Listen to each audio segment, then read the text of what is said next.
#1 news channel in Britain. We're chosen by you around the world. Good evening. This is the latest AI travel news from GBNews.com. On the A92 northbound, lane 1 is shut due to flooding. Heavy traffic is building on the A4232 northbound from the A48 interchange to the M4 at junction 33. On the A1M southbound between junctions 45 and 44, a broken-down vehicle has closed 2 lanes, causing 1-hour delays. In Leicestershire, the A5 southbound between the M69 and the A4303 is closed after a crash. And on the trains, Avanti West Coast has disruption between Carlisle and Lockerbie, with cross-country disruption at Reading. For more travel news, go to gbnews.com. You could win cash and the ultimate holiday in our 2-part Great British Giveaway. Thanks to Riviera Travel, you could be jetting off on a £10,000 dream holiday for 2 people. With flights, transfers and luxury accommodation included, you'll get to choose the kind of holiday you want. Plus, we're going to give you £30,000 in tax-free cash. For another chance to win, text WIN to 63225. One entry costs £2.50 plus 1 standard network rate message. Or text BONUS to 63225. 5 entries cost £5 plus 1 standard network rate message. Go to gbnews.com/win. Entries start at £2.50. Call 0903 686 3232. Calls cost £2.50 plus your network access charge. Or post your name and number to GB19 PO Box 8690 Derby DE1 9TT. UK only. Entrance must be 18 or over. Lines close at 4 p.m. on the 27th of February. Please check the closing time if listening or watching on demand. Good luck. Exciting news. Every Friday, my Patrick Christie's Tonight Show is going to have a twist to it. We're welcoming some special guests. You. That's right, on Fridays I'm going to be doing my show in front of a live studio audience, because this show is about you and what you have to say. It's going to be the same big debates, same big topics, same big opinions. But every Friday night at 9 p.m, you are invited to come on down to Patrick Christie's Tonight to be a part of the action. Only on GB News, the People's Channel, Britain's news channel. Hi, I'm Michelle Dewberry, and my show is your opportunity to cut through all the noise and dive in headfirst to some robust debates. Ideas clash. Situation, isn't it? Because the failure is... You're deliberately avoiding my point. Nothing's held back. And if you think this is the end of it, wait for more. And we do not shy away from the difficult stuff. Sometimes I want to shake people and say, if only you understood. So join me on Dewbs & Co. weeknights at 6 p.m, only on GB News, Britain's news channel.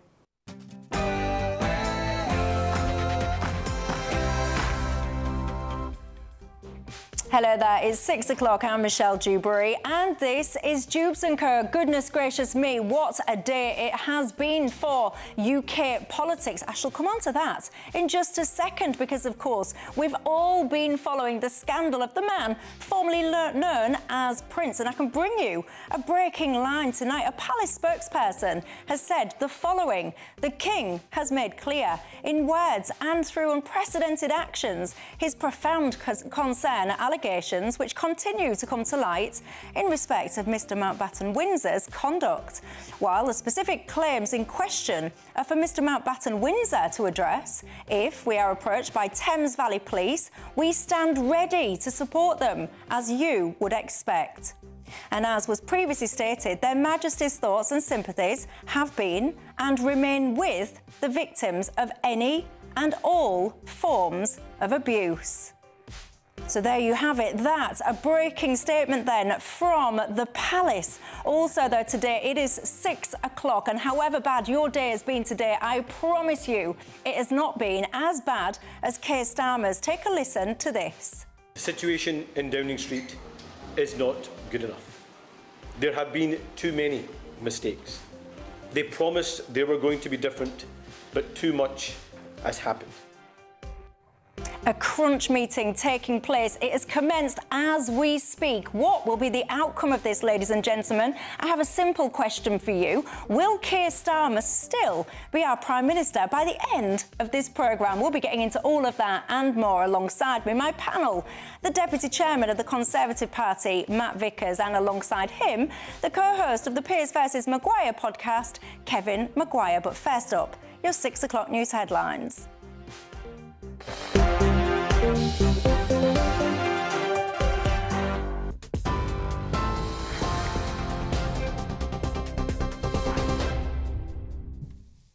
Very good evening to you. Just after 6 o'clock, the top story tonight. Pressure on Sir Keir Starmer is intensifying as the leader of Scottish Labour has called on him to resign amid continuing fallout over the Lord Mandelson affair. At a press conference in Glasgow earlier, Anas Sarwar said the Prime Minister should step aside. He said the situation in Downing Street had become a distraction and that leadership, he said, needs to change. The situation in Downing Street is not good enough. There have been too many mistakes. They promised they were going to be different, but too much has happened. Have there been good things? Of course there have, many of them, but no one knows them and no one can hear them because they're being drowned out. That's why it cannot continue. Well, Downing Street has rejected the demand, insisting Sir Keir will not step aside, saying that he has a clear 5-year mandate from the British people to, they say, deliver change. Senior cabinet figures have also rallied behind him today. Former Deputy Prime Minister Angela Rayner says Sir Keir has her full support and urged Labour MPs to come together as a team. The Deputy Prime Minister said there, as you can see on screen, he has her full support. Chancellor Rachel Reeves, meanwhile, says that with Keir as our Prime Minister, we are turning the country around. While Defence Secretary John Healey said the public expects ministers to get on with the job. And we also heard earlier from Labour's Deputy Leader, Lucy Powell. What people should understand about Keir is that he withstands pressure really well. In fact, he sort of thrives off pressure, and he wants people to understand that he is so sorry about what happened with Peter Mandelson. Sorry to the victims. It was a mistake, and he's said that and he's apologised for it. But he also wants to show people that he gets it and he understands the changes that need to follow from that, and so that people see that we understand it. But as expected, the opposition said earlier the Prime Minister's authority has been damaged. And earlier, Kemi Badenoch spoke to us here on GB News. She said Sir Keir has lost control. This is a full-blown crisis in Downing Street. The Prime Minister's position is in peril. Personally, I think, given what Morgan McSweeney said yesterday, it's untenable. The person providing advice, when asked, has gone, but the person who made the decision is still in post. It says a lot about the Prime Minister's judgment. He cannot build a team. He's got, he's in office, not in power. He's weak, can't get his legislation through. We are not being governed, and that's a problem. Well, next, just a recap on that breaking news we heard from Michelle in the last few minutes. The strongest statement so far from the royals, Buckingham Palace saying that King Charles has made his profound concern clear over the continuing allegations surrounding Andrew Mountbatten Windsor. Tonight, in that statement, a palace spokesperson saying the King has acted with unprecedented steps in response, but stressed that the specific claims are for Mr Mountbatten Windsor to address himself. The palace added that it would fully support Thames Valley Police if approached, and reiterated that the King and Queen's thoughts remain firmly with the victims of abuse. And that comes as Prince William has today arrived in Saudi Arabia for his first high-profile visit to the kingdom, landing in Riyadh amid growing scrutiny of the royal family over Epstein's files. Ahead of that trip, the Prince and Princess of Wales also released a statement saying that they are too deeply concerned by the continuing revelations linked to Jeffrey Epstein, adding that their thoughts also remain firmly with the victims. In other news tonight, the Foreign Secretary has called for the release of Jimmy Lai on humanitarian grounds after the British pro-democracy campaigner was sentenced to 20 years in jail by a Hong Kong court. The 78-year-old journalist was convicted of conspiring to collude with foreign forces and publishing seditious material, charges he has always denied.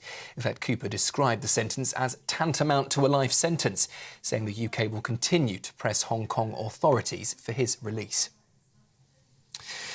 And a nursery worker described in court as every parent's worst nightmare has been found guilty of sexually abusing children in his care at a nursery in Bristol.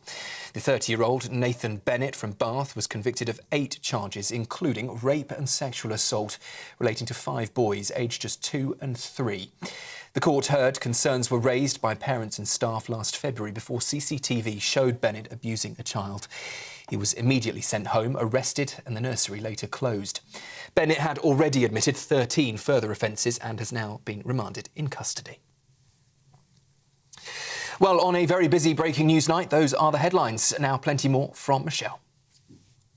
Tune in to GB News Radio wherever you are. Online, on DAB digital radio, on TuneIn, on Radio Player, on Nation Player and on your smart speaker. Just say, play GB News.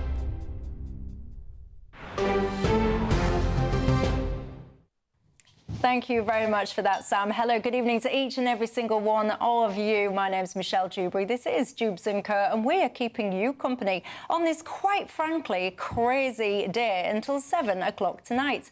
Alongside me, I've got my panel, the Deputy Chairman of the Conservative Party, Matt Vickers, and alongside him, co-host of the Pierce versus Maguire podcast, Kevin Maguire. Good evening, gents. You're both very welcome tonight. Evening. And goodness gracious me, ladies and gents, I said this in my handover earlier on. I don't know if you've had a good day or a bad day, but I can promise you, you will definitely have had a better day than our Prime Minister, our current Prime Minister, Keir Starmer. Literally a couple of minutes ago, he has had to face the fire. He's addressing the Parliamentary Labour Party. Many people in that room will not be happy, ladies and gents, of course. We heard today as well, didn't we, from the leader of Scottish Labour, demanding, essentially, that Keir Starmer resigns, saying that there's no real difference between them and the Tories. We'll come on to all of that, and I want you to join the conversation, of course, in all the usual ways. Email me, gbviews@gbnews.com.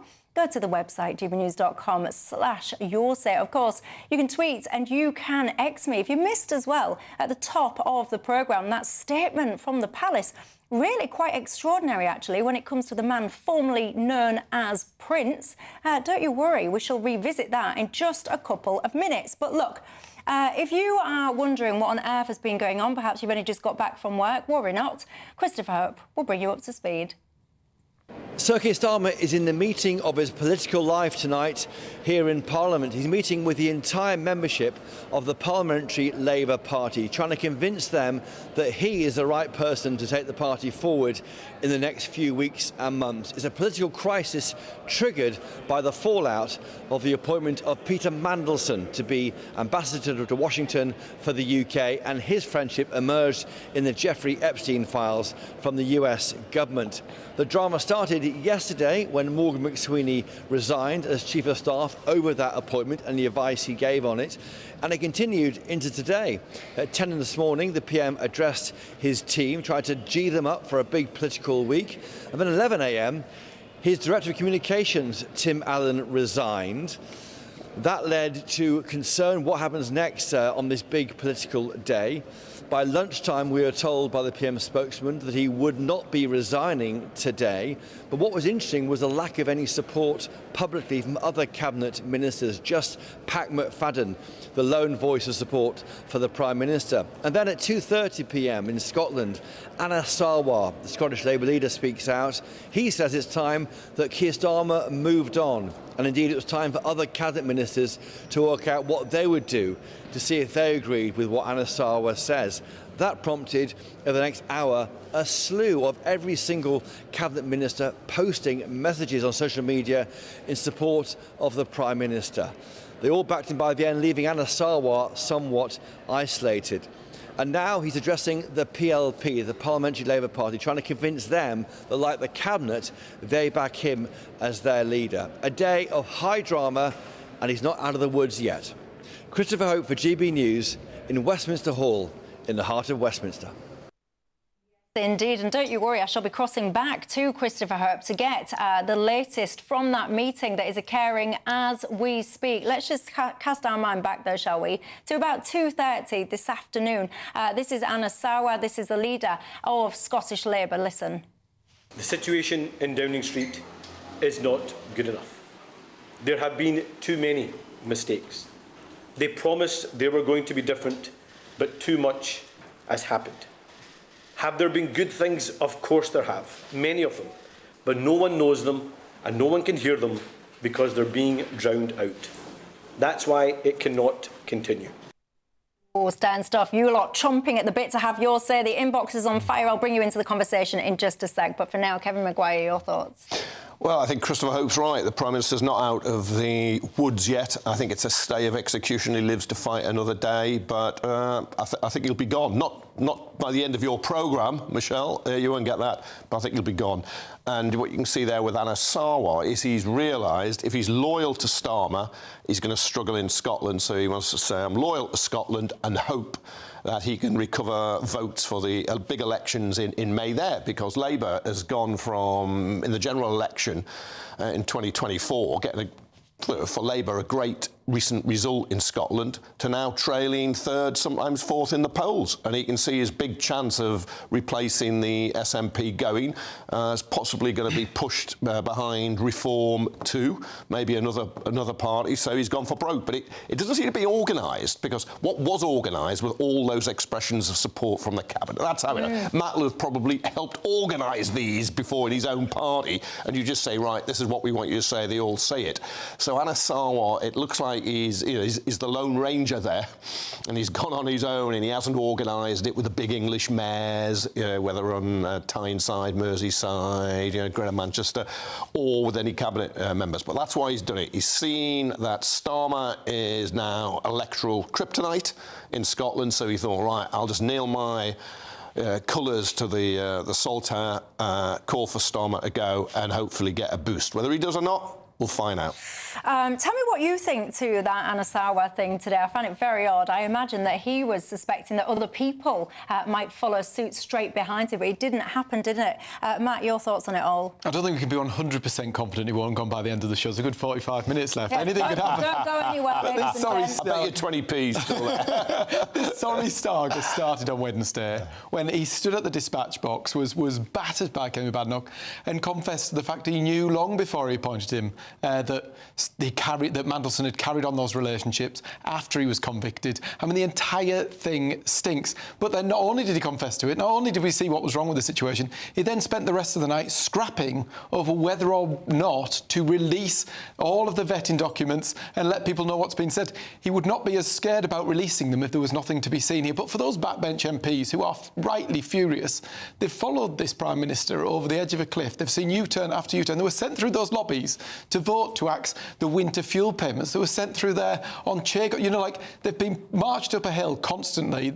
They've seen U-turn after U-turn. The government's lost its way. That's up to its neck in scandal. You've got the homeless minister sacked for making people homeless, their own tenants homeless. You've got the blooming anti-corruption minister up to her neck in corruption, apparently, done for corruption. It's just one thing after the next. The country's had enough. And Anas Sarwar, for the first time in his life, I think, was speaking up for the mainstay of the British public today. Matt, you'll have seen your party disintegrate, probably 2021, 22. Labour's managed to do it in 2 years. You'd got it in 2010. You'd managed, but always though it was as broad as a sea, but as deep as a mill pond, because it was on only 34% of the vote, that big parliamentary majority. But Labour's done this really quickly. Where I disagree with your analysis is I don't think it happened last Wednesday. I think you can go back to Starmer having to sack Mandelson September, I think it was September last year, or you actually go back to when he wins the election. Within 3 weeks, he's axed winter fuel allowance. There's a big rows about his spectacles and his smart suits bought by a Labour donor, and he got off. He was too miserable, and he got off to a bad start. He could never find his feet properly. He might have done it occasionally internationally, but he's never really got his feet going. And as Sarwar says, there's lots of things Labour are doing, and I particularly like the package on employment rights. Matt will disagree politically, but I think it's pretty big. The improved rights for tenants, I think that's pretty big. The minimum wage going up is pretty big. The new money going into the NHS is pretty big. And yes, Matt will come up with a list of negative things, but there are positive things.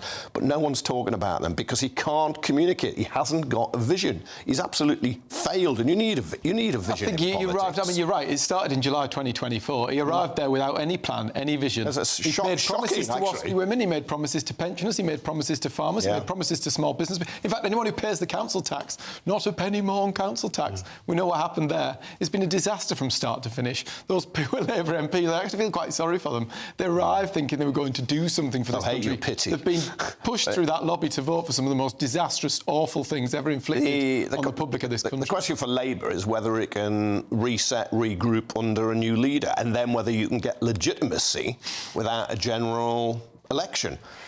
Well, that is $1 million question, ladies and gents, because I want to bring you in at home now, because Susanna says Michelle, Keir Starmer will not resign. You say he doesn't care about Britain or the British people. All he cares about is Keir Starmer. David says, why is Keir Starmer hanging on? It's clear that he's not going to lead Labour into the next election, so he might as well go now. Steve says, Michelle, I wonder if Keir Starmer has told the Cabinet, vote in support of me, or I'll go to the King and call a general election. Well, actually, Steve, you do hit on an interesting point, and after the break, I'm going to show you something Kevin just alluded to a second ago, because whilst you had the head of Scottish Labour calling for Keir Starmer, you had this flurry, and I mean flurry, of people tweeting in support of Keir Starmer. So we'll take a look at all of that and bring you back into the conversation as well after the break.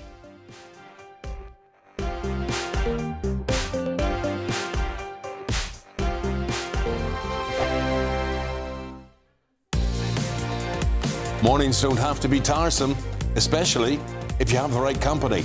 Wake up to news as it happens, opinion and debate, and of course, a little bit of entertainment too. Because when the kettle's on, we're on. That's Breakfast on GB News, a show worth waking up for.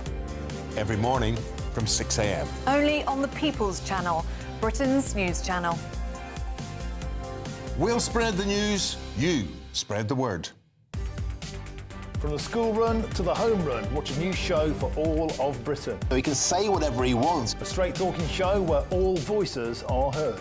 And, you know, when are we going to stop talking about smashing the gangs and actually do it? With the stories that matter from every part of our country. There's a bit of a crash landing there for your Chancellor. Bold, fearless and standing up for you. That's me, Martin Dewbs, 3 p.m. till 6 p.m, weekdays, here only on GB News. The People's Channel, Britain's news channel. Westminster's full of talk, but out here, it's the real world. Am I allowed to talk now? No, that's it. This is where it matters, real people and real lives. That's what politics is all about. In fact, has Trump made a good start? No. Straight answers, no spin, and just a couple of pints. How many fingers have I got up? About 10. So join me for Lee Anderson's Real World every Friday at 7 p.m, only on GB News. The People's Channel, Britain's news channel. You want to know what's really going on in the corridors of power? Labour don't know what to do with you half the time, and that makes you quite lethal in the chamber. Get behind the headlines with Chopper's political podcast. Join me, Christopher Hope, as I sit down with the great and the good of British politics. We'll see where this ruling takes us. These are the stories shaping our nation. Chopper's political podcast, available now on all platforms. Listen in and stay ahead. Decisions made in Washington aren't just shaping America, they're shaping Britain too.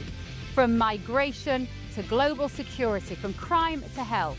Whatever happens in the White House today will be felt in your town or city tomorrow.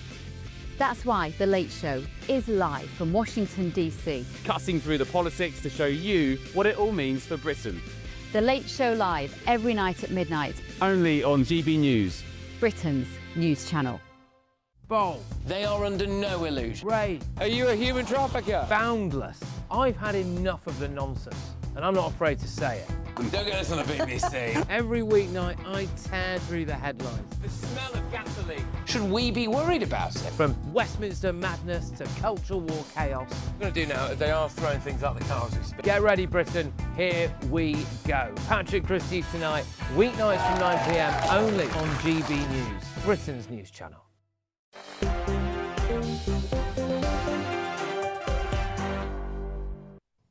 Hello there, welcome back to Dewbs & Co. With me, Michelle Dewberry, till 7 with Matt Vickers and Kevin Maguire. Lots and lots and lots of you are getting in touch.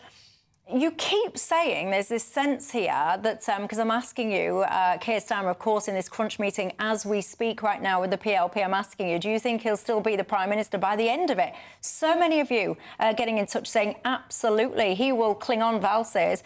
He will cling on for as long as he can. He will need to be shoved out of office. Well, I'll tell you, someone that was potentially shoved out of office. Do you remember the conversations about Morgan McSweeney? This, in fact, was our Prime Minister in PMQs just last week, ladies and gents. Listen.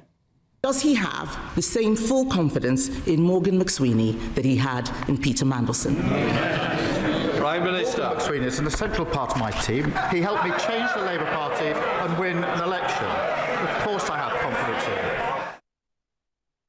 So then, like, literally, you guessed it, a couple of days later, you got that resignation. Of course, then you got the second resignation as well this morning from Tim Allen. He was the director of comms. Keir Starmer, he's now lost his kind of North Star, the guiding advisors behind him. So what does that mean then for Starmerism, if there is a thing? Yeah, Morgan McSweeney helped make him. Ran his leadership campaign in 2020 when he basically ran on a left programme, Corbynism without Corbyn. Then he helped them shift to the centre. He ran the general election campaign, really, which was incredibly successful and targeted, and we knocked out all the Tories in the North East apart from you, Matt. You know, it was a well-targeted campaign.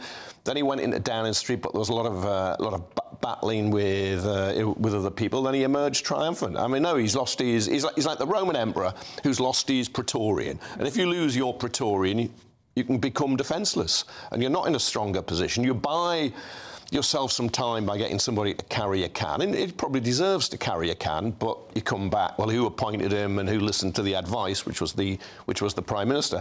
So he ends up in a weaker position, and it's just very, very hard, other than World War III breaking out and people saying now it's not for a time for a change in number 10, to see how he can convince people he should stay, and that will include his cabinet and the Labour MPs. They all want now, because there's no ready-made successor. That's a problem. Angela Rayner's still got problems with the HMRC over attacks. West Streeting has to make sure there's no killer messages from Peter Mandelson, who he did know quite well, and the others are, it's kind of saving Starmer at the moment. There's no ready successor. I've got to tell you as well, Wes Streeting tonight, he's actually said that he's prepared to make his communications with Mandelson public. He says he's got nothing to hide at all. I want to just show you. So after about 2:30, when we had the Scottish Labour leader calling for Keir Starmer to resign, it was all eyes then on the cabinet and see how they responded. It was ever so funny, ladies and gents, I've got to tell you, because you almost got this absolute flurry. Let me show you these tweets. They started flying in, ladies and gents. You name it, they were coming in at literally a rate of knots, all of them. And what I found really interesting was that they all seemed to be saying similar messaging. It was almost like, I mean, if I was to hazard a guess, ladies and gents, it was almost like they'd been told to say these kind of things. They were talking about Keir Starmer being elected on a 5-year mandate. Well, then people have helpfully been plotting out the times that all of these tweets went out. And when you look at it, ladies and gents, it does make you chuckle. Because you had Lammy's tweet going out at 2:28, Steve Reid at 2:33, Darren Jones at 2:40, Rachel Reeves 2:41, Richard Hermer 2:42, and so on and so forth. You can't tell me that those people were not told, guys, get yourself out there and support Keir Starmer now or else. There will be interesting WhatsApps to be seen amongst that lot, I'm quite sure. Do you know, at the end of the day, when you look at what people are defending, you've got to think about all those MPs and what they've had to vote for in recent months on winter fuel, on all these issues. And then you've got to look at this, and they're defending a position of a Prime Minister who appointed Peter Mandelson. We all know he's a wrong un anyway, long before all this came out. We knew he was a guy who'd been sacked because of issues with dodgy loans, because of issues with dishing out British passports. He was cleared of that night. Place. Yeah, he was cleared. He was cleared of the passports. Well, he's a guy who was sacked twice. He resigned the third time, didn't he? This isn't a guy who came and we all thought, what a nice chap. No, he should definitely be appointed. But we actually have now got to the point where, on Wednesday, the Prime Minister was forced to confess at the dispatch box that he knew that the guy who he'd appointed to the most prestigious diplomatic position this country holds, he knew that guy was linked, even after he was convicted, to one of the most vile, evil, depraved child sex offenders to ever walk the earth. Like, it's beyond. And now people are having to go out and defend this stuff. How long can this hold water? It can't. I think Anna Sawar spoke for the country. Well, you say Anna Sawar spoke for the country, but what I thought was quite interesting about Anna Sawar, because he was going on about, it was a bad look and all the rest of it, getting into bed with Mandelson, so to speak. But hold on a second, because when you dig through Anna Sawar's tweet history, ladies and gents, He posted this, a picture of him with Peter Mandelson saying, "It was great to catch up with my old friend and the UK's relatively new ambassador to the US, Peter Mandelson." So they were all in it, ladies and gents, and then they're all rowing back quicker than a quick thing from Quickland when they think to themselves that they might be harmed. But what always strikes me, if you're going to start criticising and you're going to start pointing fingers, you've got to not be as thick as to leave your tweets still up on your feed. Well, it'd be worse if you delete them. But when Mandelson was appointed, there was a calculated risk taken. That he's very transactional. He's a charlatan, but he's also a charmer, and he would do a good day with that White House, good deal with that White House regime. And Britain got a slightly better trade deal when Trump declared economic war than the European Union got, and it looked like it was working. And there were few public questions raised about Mandelson's relationship with Epstein when he was appointed. Now, clearly, they've made the most monumental miscalculation that will, I think, ultimately cost Starmer his job, and he will go because I think it's the straw that's broken the camel's back. But we discussed earlier, there were lots of other things. For, then? This is what I don't get. Because if you were Prime Ministers, and look, I can go all the way back to Margaret Thatcher in Parliament. I met and covered Thatcher when she was Prime Minister. They're in a bunker. They always think they can fight on and survive. We saw that with, well, very briefly with Liz Truss. We saw it with Boris Johnson when he barricaded himself in number 10 when all the ministers and cabinet ministers were resigning. Theresa May kept going on as long as she could. David Cameron went the moment he lost the referendum, realising he'd made a huge error. It's always how they operate. Gordon Brown did the same. He went all the way to the wire in the general election. Tony Blair survived a year after an attempted coup. They're prime ministers. You don't want to give it up easily. I don't think a prime minister ever does that. Rob, one of my viewers, I think he feels like he might need to lay down because he says, Michelle, it's really not often that I ever agree with Kevin. He says, but I found myself on your show tonight thinking it's absolutely correct. Rob says, Michelle, Keir Starmer has let the Labour Party down and the whole of the UK, and he must resign.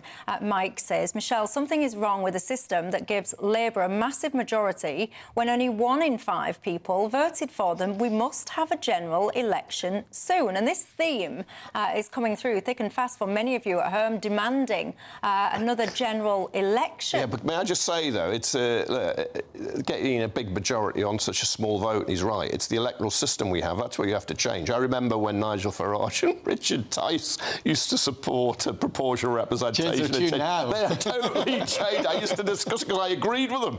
I thought, look, yeah, you are underrepresented. Conservatives, Labour are overrepresented. But it's funny how they've just ditched that now. Look, I can't, so many of you are getting in touch saying that it's a general election that you want now. I mean, someone that's rubbing their hands, of course, with glee is Nigel Farage. He had a big conference in Birmingham this afternoon. I'll take you to look at that in just a little bit. But do you think we should have a general election now, Matt? I think this government has completely lost its way. It's lost the confidence of the country. There was a big debate in Parliament the other day about a general election. I don't think we'll be seeing a general election. I think we will be seeing the end of Starmer. But I think you summed it up. One of the big problems with this government is old friends. We said Anna Sarwar's old friend, Peter Mandelson. Peter Mandelson is connected to so many of the guys at the helm of the Labour Party, so much so that all of the vetting was brushed over, was put under the carpet, and this appointment was made despite nobody really thought this was going to end in anything but tears.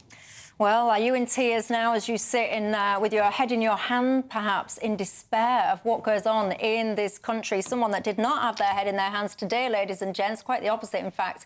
Nigel Farage, after the break, I want to take a look at what was going on in Birmingham today. I'll see you in a sec.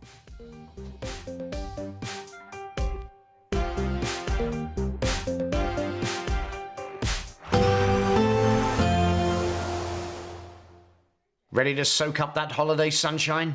Won't we need some cover? No worries. All sorted. All Clear Travel Insurance sponsors GB News Travel Destinations Forecast.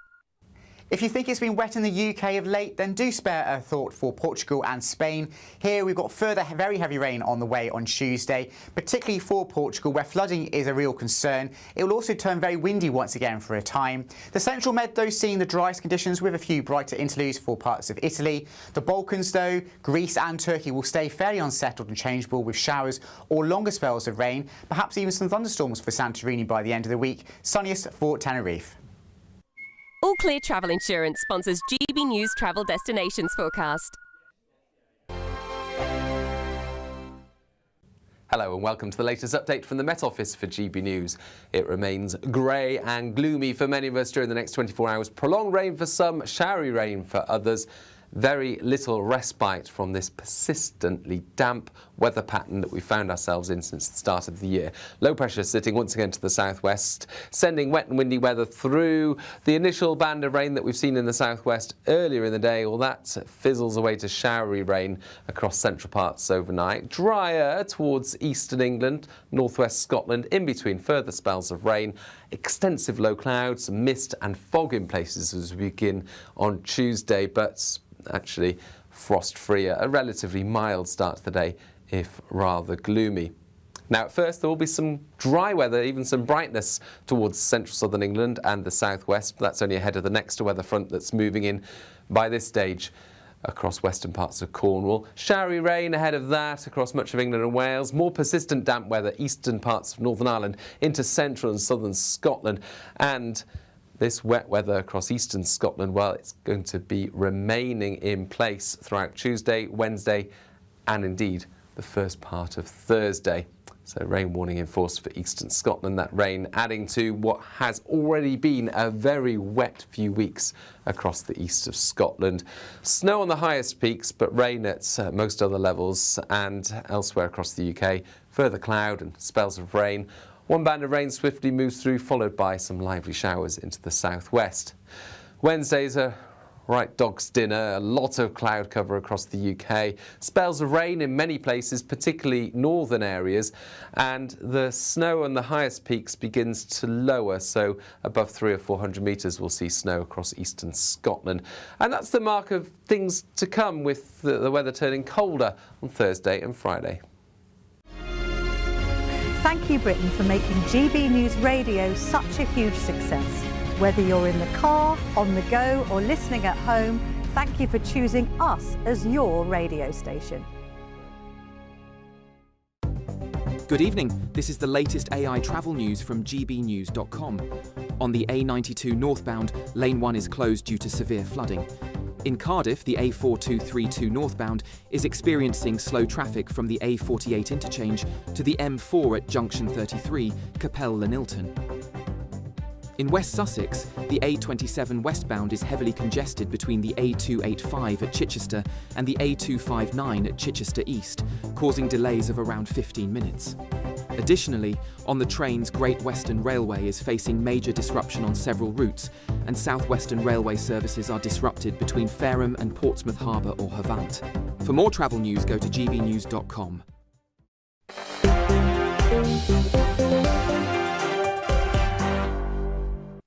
Hello there, welcome back to Dewbs & Co. with me, Michelle Dewberry, with you till 7 o'clock tonight. Alongside me, my panel, the Deputy Chairman of the Conservative Party, Matt Vickers, and the co-host of the Pearce vs Maguire podcast, Kevin Maguire. But look, the big news, ladies and gents, will we still have a Prime Minister called Keir Starmer by the end of this programme? I can tell you, one man that is making hay and delighted by the carnage that's going on in Downing Street is none other than Nigel Farage. He held a conference in Birmingham today. He said that Reform UK is on a war footing, ready for the next general election. Without further ado, let me take you live then to Birmingham. Our reporter, Catherine Forster, there for us. Bring us up to speed, Catherine. Yes, good evening from the NEC in Birmingham. I hope you can hear me okay, because as you can see, the set is all being taken apart. But just a couple of hours ago, there were 2,500 people here surrounding Nigel Farage, surrounding those 8 MPs. We had fireworks, we had smoke, we had a bit of pantomime, we had booing, cheering. They, of course, are in a very, very good mood, because what is bad for Labour is good for reform.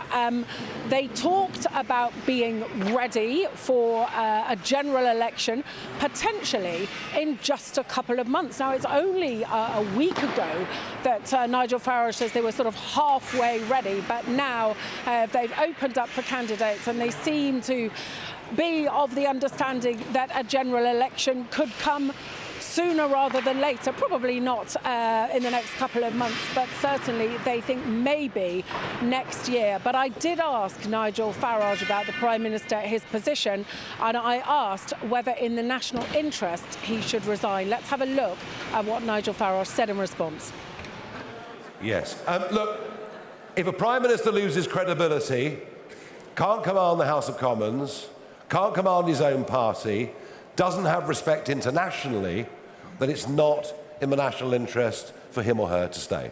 So I think that he should resign, and I think that he will, before very long, resign.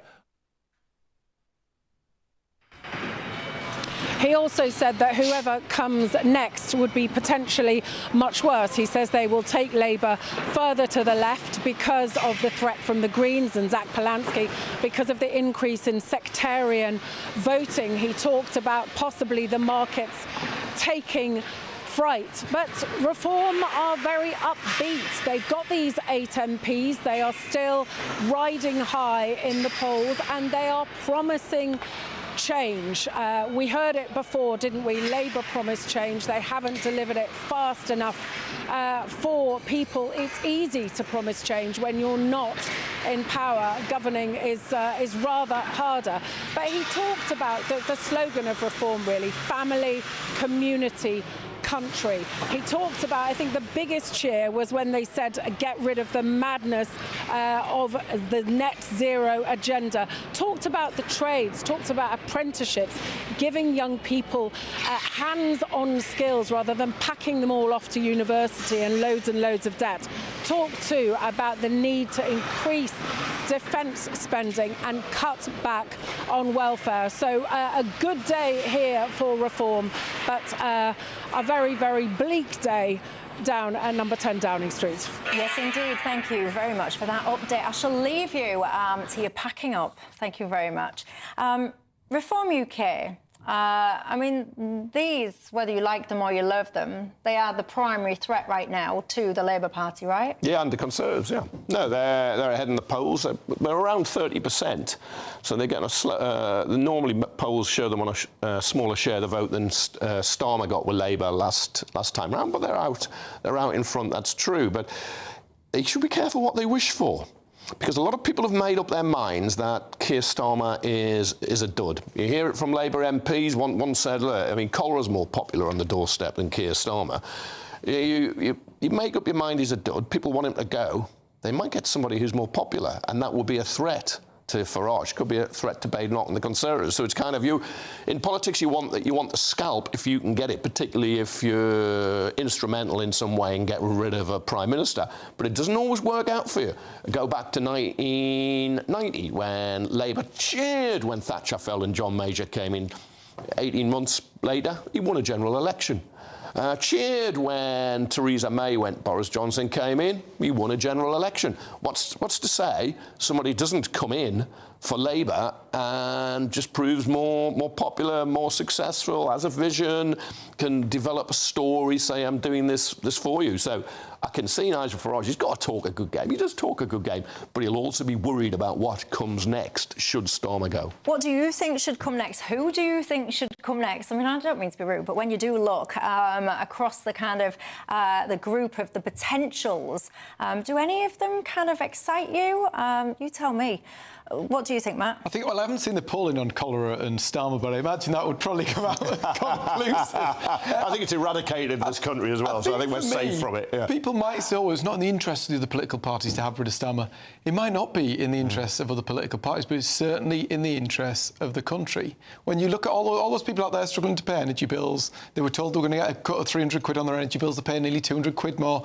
Taxes at record levels. The three things that increased taxes in this country was pandemics and Labour governments. We're now at unprecedented levels of tax. They're getting sod all for it.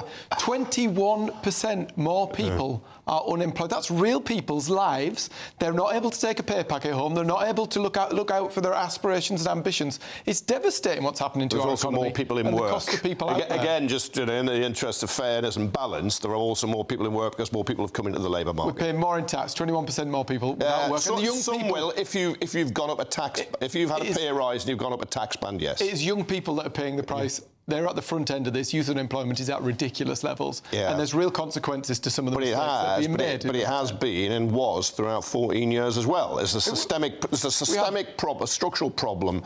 We have record levels of employment. I've heard every Prime Minister and every party leader talk about more apprenticeships. We have record levels of employment. Yeah. There were jobs there. There are not the jobs there now. When we were listening to what was in Farage's speech, increased defence spending, Labour's doing that. Cutting welfare, Labour's trying to do that because it went up a lot under the Conservatives. Although it's still down as a proportion of the national income than it was 10 years ago. So I don't think we should panic about it, but you have to tackle it. The big seismic difference is on welfare. If you're looking at the Conservative Party and what we're offering that's different to Labour and Reform, actually we're the guys who oppose the two-child cap consistently. We're the guys who are going to make substantial savings. And not only that, but our backbenchers are signed up to doing it. We can get things through Parliament. You can't have pride in having 500,000 kids in poverty. You can't take pride. There are more kids in poverty as a result of people being without a job. Those 21% more people unemployed 60% can't provide for their families. 60% of those households where kids were in poverty because of the two-child benefit cap had somebody working. The reality is, if people don't go to work and can't earn a living, they end up in poverty. There's a real issue. The reality is you've got to give people jobs, give them opportunities. That's how you lift people out of poverty. There's a real issue with low wages and good jobs, not enough of them. But there is also quite an issue with people choosing a life on benefits. Because they look, actually, do you know what? I could actually go to work, but actually the difference between me on minimum wage versus benefits is not worth my work. Well, if you're on the minimum wage and you've got a family, of course you get universal credit, you get other payments to bring you up. Where you do have people who are abusing the system, you have to tackle them individually. But don't think, I mean, Matt's just mentioned unemployment is up. But I don't think it's gone up because people have decided not to work. It has gone up because there has been a shakeout in some areas, and that's got to be corrected to get them back in work. Those people who run businesses, let's look at hospitality. Those people who work hard, who do the right thing, who create jobs, often the opportunities for young people. We're losing hospitality businesses. 2 pubs a day closing 111,000 jobs. Would you cut the minimum wage? I wouldn't cut the minimum wage. What I would do is I would support the people who have been... Business rates. Have you seen? You go down to a local pub and ask them about what's happened to the business rates. There are pubs in my part of the world where business rates have trebled. That jobs tax, that increased more than £1,000 more. And there's now a 3-year plan to stop those business rates going up from the re-evaluation and also losing the COVID cuts. No, they're going to be paying nearly 3 times more. You can mess around with 15% here, 15% there. The end result is... I wouldn't mind 15%. Under the last Conservative government, 18,000 jobs were created in the hospitality sector. This lot have been in 18 months. We've lost 111,000 jobs. Pubs were closing every day during the Conservatives because there is in part because people aren't going to pubs in the same way. 18,000 jobs created in hospitality, 111,000 lost. I give a lot of business to pubs. Landlords do very well out of me, but a lot of other people don't go drinking. I single-handedly keep a few pubs afloat as well myself. I can tell you that for free. Look, coming up after the break, the conversation will continue. I'll be talking to a Labour MP as well, see what she has to make to it all. See you in a sec.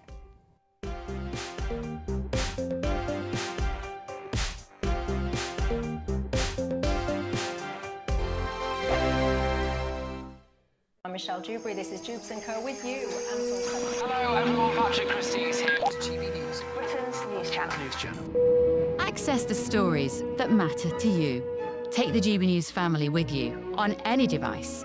And as long as you have an internet connection, tune in to GB News anywhere on the planet or beyond. GB News, the People's Channel, Britain's news channel. At GB News, we love to hear from you, our loyal community. So drop us a line at gbnews.com/yoursay. There, you can talk to each other and also to the presenters live on air. gbnews.com/yoursay, because GB News is your channel, Britain's news channel. Exciting news. Every Friday, my Patrick Christie's Tonight Show is going to have a twist to it. We're welcoming some special guests. You. That's right, on Fridays I'm going to be doing my show in front of a live studio audience because this show is about you and what you have to say. It's going to be the same big debates, same big topics, same big opinions. But every Friday night at 9 p.m, you are invited to come on down to Patrick Christie's Tonight to be a part of the action. Only on GB News, the People's Channel, Britain's news channel. Join me, Nana Okoye, for an informative, interactive news programme with a difference. It's fun. No, he didn't say that, Dave. I'm so surprised. I think there's an element of truth to that. Join me from 3 p.m. every weekend, only on GB News, Britain's news channel. Mornings don't have to be tiresome, especially if you have the right company. Wake up to news as it happens, opinion and debate, and of course, a little bit of entertainment too. Because when the kettle's on, we're on. That's Breakfast on GB News, a show worth waking up for. Every morning from 6 a.m. Only on the People's Channel, Britain's news channel. We'll spread the news, you spread the word. Britain deserves a newsroom that puts the facts and your voice first. Well, and that's what you get on GB News. Lively debates, lively conversation. And we're not afraid to hold power to account. And each other. So join me, Andrew Pearce. And me, Miriam Gates, for Britain's Newsroom, weekdays from 9:30 on GB News. Decisions made in Washington aren't just shaping America, they're shaping Britain too. From migration to global security, from crime to health. Whatever happens in the White House today will be felt in your town or city tomorrow. That's why The Late Show is live from Washington, D.C. Cutting through the politics to show you what it all means for Britain. The Late Show live every night at midnight. Only on GB News, Britain's news channel.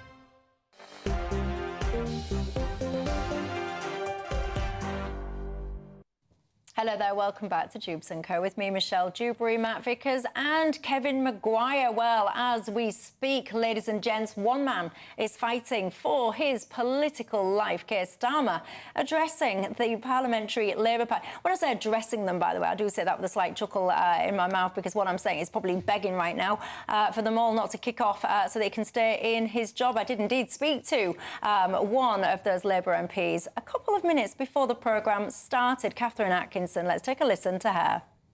So I can cross now and speak to Catherine Atkinson, Labour MP. Good evening to you, Catherine. Now, you will have seen the news alongside the rest of us of the Scottish Labour leader, Anna Sanwa, calling for Keir Starmer to step down, essentially saying that the Labour Party are no different from the Tories. What's your response to that? We've also seen cabinet member after cabinet member giving our Prime Minister their full support, and I think that that reflects the feeling of the wider Parliamentary Labour Party. The overwhelming majority of Labour MPs have absolutely no appetite to follow the example of the Conservatives in chopping and changing their top team. It is stability that people are crying out for, and it's stability with this Prime Minister that has given us inflation coming down, 6 interest rate cuts, wages going up more in 10 months under Labour than in 10 years under the Conservatives, and pensions going up and up. So I absolutely feel that this is something that we need to ensure we are continuing with the delivery with this government under this Prime Minister. Yeah, I mean, I do need to be clear, though, because it was fascinating, actually, looking at some of these tweets that went out in support of Keir Starmer. They were almost done, in some cases, within seconds of each other, very often using almost identical, in places, language, talking about a 5-year mandate and so on and so forth. There's suggestions that actually those people were told to put those tweets out. Is that true? I think we have got an incredibly strong cabinet with people who all are agreed that we need to ensure that this government is focused on delivery and focused on issues that people really care about, whether it's making sure that our potholes are filled, making sure that we have more neighbourhood police on our streets, which we are seeing, making sure that we are focused on tackling the cost of living. But were they told to tweet in support of Keir Starmer or not? I think that all of the cabinet members that we have seen are showing their support for this Prime Minister because they know that we have a job to do. And is he the man for the job? Obviously, you've got this meeting commencing any minute now, so I shall let you go in a second. But what do you want to hear from Keir Starmer in that meeting? Well, I think that it's absolutely crucial that when we have seen the Lord Mandelson, who needs to be held accountable for his relationship with Jeffrey Epstein, we want to ensure that the focus is where it should be, which is on the women and girls who Jeffrey Epstein ruined the lives of, and making sure that we have high standards and trust in politics. That has got to be our focus, and that is what I know that our Prime Minister is determined to deliver. So obviously he's a man that you are still backing. For now, Catherine Atkinson, thank you for your time. I shall leave you to head to that meeting.